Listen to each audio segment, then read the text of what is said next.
या अरण्यामध्ये आणि म्हणजे एक भिकारी एक भिक्षुक माझ्या द्वारापर्यंत आलेला आहे. चला आपला धर्म आहे, कृष्णाश्रमाचा धर्म आहे की आलेल्या अतिथी आदरे. याहूनही धर्म कोणता? आलेल्या अतिथीला बिनमुख पाठवायचं नाही. आणि म्हणून ते आतमधून तिनं काही कंदमुळे घेतले रावणाला भिक्षा देण्याकरिता. समोर आले, रावण हुशार होता. रावणानं पाहिलं, कारण रावण विद्वान होता, रावण गुणवान होता. मी काल सांगितलं तुम्हाला रावणाबद्दल. इतका नेभरट रावण नव्हता, पण अधर्मी असल्यामुळे त्याला आम्ही वाईट मानतो. रावणानं जाणलं, अरे बापरे, पहिल्यांदाच तयारी करून ठेवली आहे इथं.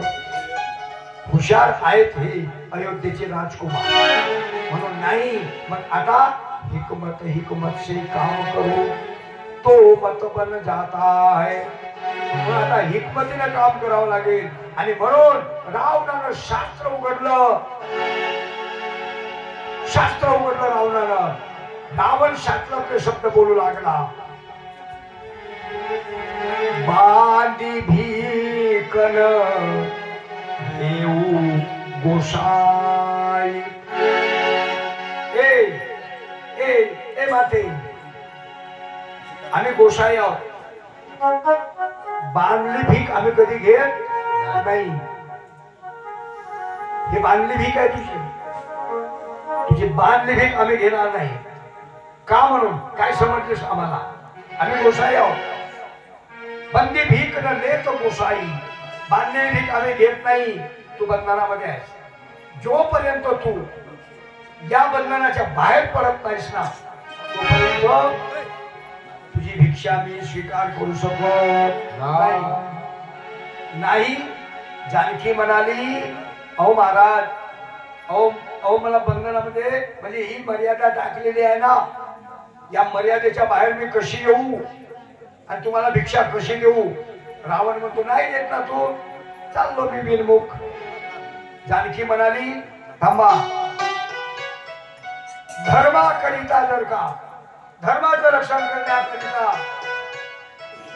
जर का मला काही गोष्टीचा त्याग करावा लागला तरी चालेल, पण धर्म रक्षणाकरिता मात्र मी मागपुढे पाहणार नाही. होका देहाचे तुकडे, या देहाचं तुकडे जरी झालं तरी धर्म रक्षणाकरिता माग पडणार नाही. आणि म्हणून ज्ञानेश्वर माऊली ज्ञानेश्वरी मध्ये म्हणत आहे, स्वधर्म जयाचा मुकळा, सर्व सुखाचा थारा मोडला, सवे हरपला. त्याच्याकरता ही मर्यादा काय? भगवान कृष्ण परमात्म्याने सुद्धा त्यावेळी न धरी शस्त्र करी ही प्रतिज्ञा केली होती, पण धर्मरक्षणाकरता तोडावी लागली. हातात सुदर्शन घ्यावा लागला. पंढरीनाथ भगवान. हा आमचं शास्त्र सांगतोय. म्हणून जानकी म्हणत आहे, या प्रतिज्ञेला मानणार नाही. आणि म्हणून धाडकन बाहेर पाय टाकला. पाय टाकता बरोबर रावण म्हणाला, वा वा वा वा वा वा.